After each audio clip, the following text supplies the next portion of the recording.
Why does it feel like every successful entrepreneur had to fail first? Well, because they did. Ever feel like entrepreneurship is just a fancy, glorified word for failure? Well, you're not entirely wrong. But here's the thing, failure isn't just common, it's essential. I'm Phil Smyne, and this is part of my MBA for Entrepreneurs series. Let's talk about why your failures might actually be the best thing that ever happened to you. Have you ever had your dream crumble right in front of you? Trust me, you're not alone. According to an article in the Harvard Business Review, 30% of startups fail within the first 5 years. But failure isn't the end of your entrepreneurial journey, it's a rite of passage. In this video, we're breaking down what failure means, how to learn from it, and most importantly, how to bounce back stronger. Let's get this out of the way. Failure is normal. You're not cursed, you're not a bad entrepreneur, you're just human. In that Harvard Business School article I talked about, they found that one of the most common reasons startups fail is that they don't give themselves the wiggle room to pivot. They commit so hard to one idea that when it flops, they have no plan B. How many times have you seen a product hit the market and thought, who asked for this? That's what happens when entrepreneurs ignore customer demand and stick to their original idea like it's gospel. Timing is everything. Timing is everything. Timing is everything. Launch too early, people don't get it. Too late, the market's already crowded. It's like trying to sell Christmas trees in February. Technically possible, but good luck to you. And I've been there myself. I launched a real money mobile phone-based casino product. And guess what? It was 5 years too early, maybe 10. The technology and the customer appetite just weren't there yet. If I'd waited or pivoted, things might have been different. But at the time, the market wasn't ready. Too much money. Yep, too much money can kill a startup. It sounds counterintuitive, but when you have a fat bank account, you're more likely to make bad decisions. One investor put it like this: when you don't have money, you reformulate the dog food so the dogs will eat it. When you have too much money, you argue that the dog should like the dog food because it's nutritious. Fear is tricky. Some fear is good, like being afraid of missing the rent. That keeps you sharp. But other fears, like fearing you don't know enough or fearing judgment, can paralyze you. The trick? Find systems to mitigate the fear. If you're afraid of oversleeping, you set 2 alarms. If you're afraid of not knowing enough, research. Fear is a signal, not a stop sign. Not all failures are created equal. Let's break it down. Ship. This startup had a great idea, on-demand shipping, but it couldn't find a sustainable business model. The founders learned from their mistakes and went on to create new, successful ventures. But Arianna Huffington, before Huffington Post, she had a major setback when she ran for public office during the 2003 California gubernatorial recall election, which was eventually won by one of my personal heroes, Arnold Schwarzenegger.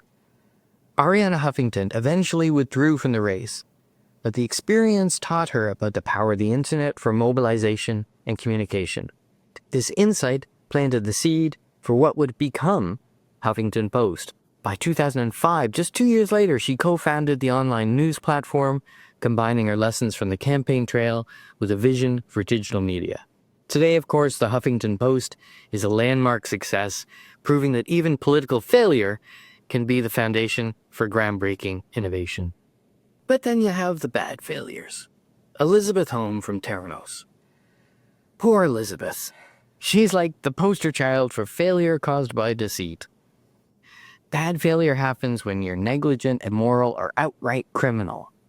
And then you have Innisfree's paper bottle. This is a masterclass on how not to do sustainable marketing. Innisfree proudly launched a bottle they claimed was made of paper, playing into the global push for eco-friendly packaging. Customers were thrilled until someone cut one open, and then inside the paper bottle was a plastic bottle. Yep, the whole thing was a plastic bottle wrapped in a thin layer of paper. The backlash wasn't just swift, it was savage. Social media lit up with posts roasting the company for greenwashing, which is the act of making false environmental claims. The story became a PR nightmare, with customers feeling deceived and furious. Lesson? Don't lie. Meaning, if you're gonna innovate, make sure it's genuine, because today's customers will dig deeper, and when they do, the truth better match your marketing.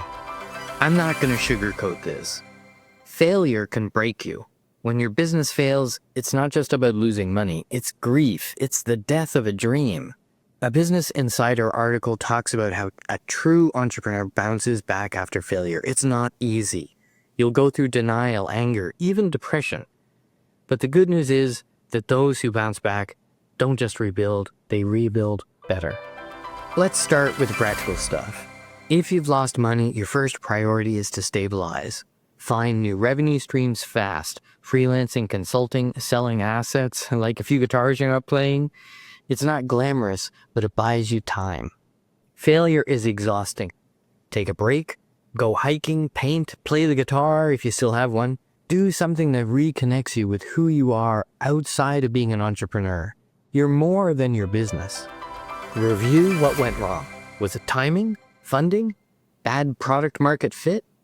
Guess what though? This means that you have to know how to do this kind of analysis. I'll be digging into this kind of thing later on in other videos. And once you've done some analysis, use those insights to make backup plans for your next venture. A post-mortem isn't just about pointing fingers. It's about finding solutions. This might be the hardest part. Accept that it's over. Learn what you can and start fresh. Failure isn't a dead end, but it is a detour. And this is critical though. Failing doesn't make you a failure. There's a huge difference between I failed and I'm a failure. Everyone fails. The best entrepreneurs wear their failures like badges of honor. Remember, I fucked up, but I'm not a fuck up.